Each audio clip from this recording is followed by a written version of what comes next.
मित्रों, आज हम आपको देवताओं से संबंधित सारी जानकारी देने वाला हूँ। इस वीडियो को देखने के बाद आपके मन में उठ रही देवताओं से संबंधित प्रश्नों के उत्तर भी मिल जाएंगे। आप वीडियो में आखिरी तक बने रहे, तभी आप इसको समझ पाएंगे। मित्रों, सबसे पहले हम आपसे यह पूछना चाहते हैं कि क्या आपने ऐसे किसी इंसान को देखा है जिसके शरीर में देवता वास करते हैं, यानी ऐसा इंसान जिसके शरीर पर देवता आते हैं। यदि आपका जवाब हाँ है, तो आपको यह वीडियो पूरी देखनी चाहिए, आप इसे जल्दी समझ जाएंगे।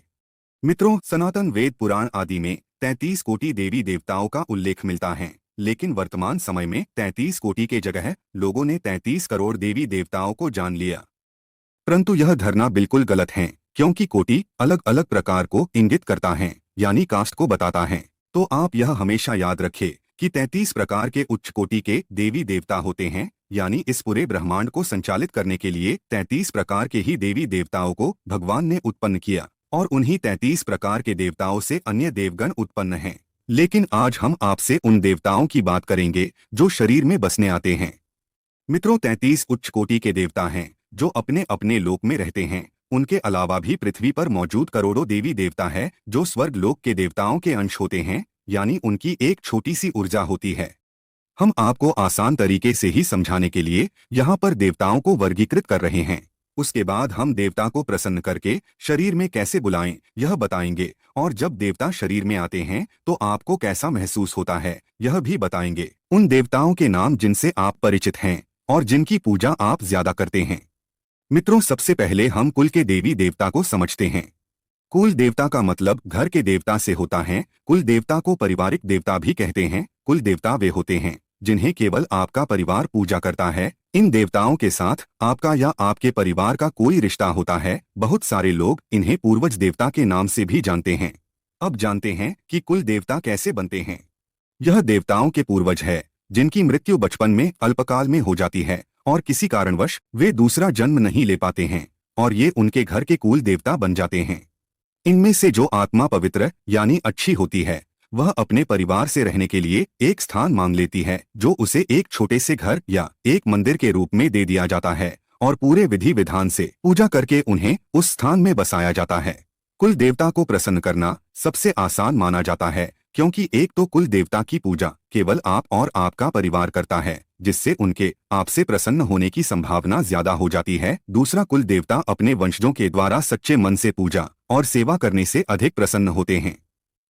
अब ग्राम के देवता को समझते हैं कि ये कौन होते हैं।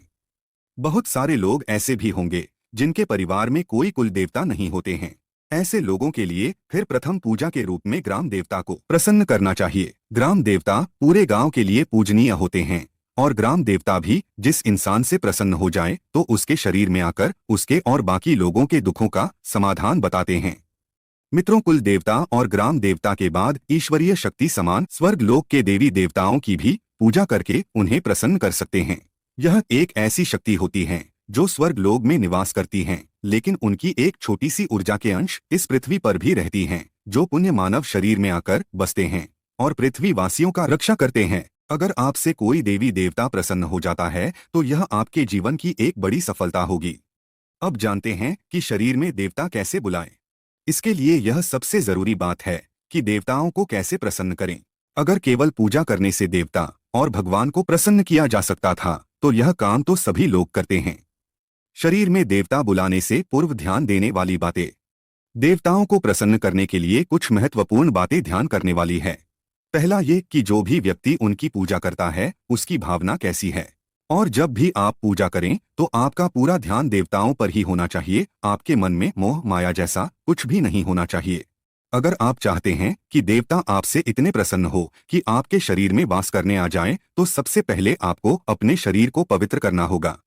देवता उसी शरीर में आते हैं जो एक पवित्र शरीर होता है। शरीर को पवित्र करने के लिए आपको अपने शरीर में सतोगुण यानी अच्छाई गुण की मात्रा बढ़ानी होगी। सत्वगुण की मात्रा को बढ़ाने के लिए आपको सबसे पहले तो आप अपने मन में आने वाले नकारात्मक विचारों का त्याग कर दे। किसी भी व्यक्ति की निंदा न करें, झूठ नहीं बोले, बेईमानी न करें, हिंसा न करें, सत्य और भगवान में विश्वास बनाए रखें। अपने खान पान सही करें, क्योंकि हमारा शरीर और मन जैसा हम खाते पीते हैं वैसा ही बन जाता है। पवित्र तन मन के लिए तमोगुण खाना बिल्कुल नहीं खाए। रजोगुण कार्य और खाने से भी ज्यादा बेहतर है कि सत्वगुण खाना खाएं। देव स्नान जरूर करें। मित्रों, शास्त्रों के अनुसार 4 बजे से 6 बजे तक देवता, 6 से 8 इंसान और 8 बजे के बाद राक्षसों का स्नान माना जाता है। इसलिए आप 4 से 6 के बीच ही स्नान करें। इसके बाद सबसे अधिक महत्वपूर्ण है धैर्य बनाए रखें, क्योंकि किसी भी कार्य में जल्दबाजी अच्छी नहीं होती है। इस कार्य में कई महीने भी लग सकते हैं और कई साल भी लग सकते हैं। यह सब कुछ देवी देवताओं के मन पर निर्भर करता है कि वह आपकी पूजा से कितने प्रसन्न होते हैं। लेकिन एक बात हमेशा याद रखें, मेहनत और सच्चे श्रद्धा भाव से किया गया पूजा पाठ कभी व्यर्थ नहीं जाता। शरीर में देवता आना, बहुत ही भाग्यशाली होते हैं वे लोग जिनसे देवता प्रसन्न होते हैं। इसलिए हमेशा देवता के घर आने पर खुश रहें। भगवान की कृपा दृष्टि सही और आपसे देवता प्रसन्न हो जाते हैं तो आपको कैसे पता चलेगा, यह भी आप जान लीजिए। मित्रों, देवता आपसे प्रसन्न होते हैं तो सबसे पहले आपको देवता सपनों में दिखने शुरू होंगे। आपको देवताओं से जुड़े सपने आएंगे। आपको देवता की प्रिय वस्तुएं भी सपने में देख सकती है। अलग अलग देवता की पूजा करने पर अलग अलग तरह के सपनों द्वारा वह आपको संकेत देते हैं। उदाहरण से भगवान शिव के भक्तों को सांप, नंदी, अघोरी जैसा कुछ दिखाई देता है। माता के भक्तों को शेर आदि। कुल देवता की पूजा करने पर किसी पूर्वज का दिखाई देना आदि। ऐसे किसी भी सपने को नजरअंदाज ना करें। चीजों को एक दूसरे से जोड़कर देखें और उनका मतलब समझने का प्रयास करें। अब जानते हैं शरीर में देवता आने पर क्या होगा। जब भी कोई देवता आपके शरीर में आता है तो आपको शरीर में एक अलग ऊर्जा की अनुभूति होगी। आपको ऐसा महसूस होगा जैसे आपके मन पर किसी और ने कब्जा कर लिया है। कुछ लोग देवता आने के लक्षण पहचान नहीं पाते हैं और देवता को कोई भूत प्रेत समझकर डरने लगते हैं। ऐसा नहीं करना चाहिए। अगर आप पूजा पाठ करने वाले इंसान हैं तो बिल्कुल डरने की कोई आवश्यकता नहीं है। देवता हो या भूत प्रेत, दोनों में एक बातें समान होती है कि वह ढोल बजने पर बाहर आ जाती हैं। आपके मन से निकलकर दिमाग और जुबान पर आ जाते हैं ताकि वह सामने वाले से बात कर सके।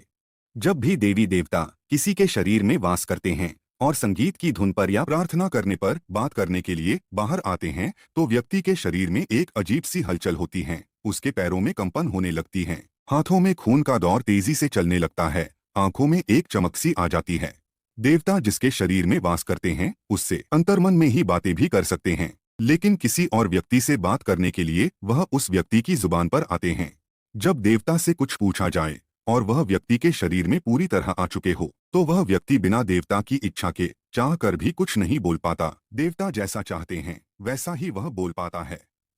जब देवता आपसे, आपके परिवार के किस सदस्य से प्रसन्न होकर उसमें वास करते हैं तो यह मान लीजिए कि इससे ज्यादा शुभ आपके परिवार के लिए कुछ नहीं है। जब भी देवता व्यक्ति के मस्तिष्क में आकर आप लोगों से बातें करें तो उसकी प्रशंसा करें और देवता से प्रेम पूर्वक बात करके उसके आने का कारण पूछे। उसके बाद महीने में 1 या 2 दिन उनके आने के दिन निश्चित कर ले। ऐसा वादा आपको देवता से पहली बार में ही ले लेना चाहिए। उसके बाद उस निश्चित दिन पूजा के समय पर उस देवता के आने का इंतजार करें और उनसे समस्या बताएं। जब देवता व्यक्ति के शरीर में आते हैं तो वह व्यक्ति को झूठ नहीं बोल पाता। जो भी बोलता है वह देवता के कहे शब्द होते हैं। इसीलिए जब देवता आपको आपकी समस्या का समाधान बताएं तो उसे झूठ नहीं समझे, उनका पालन करें। मित्रों, यह थी देवताओं से संबंधित विशेष जानकारी। अगर यह वीडियो आपके लिए सहायक सिद्ध हुआ हो तो वीडियो को लाइक जरूर करें।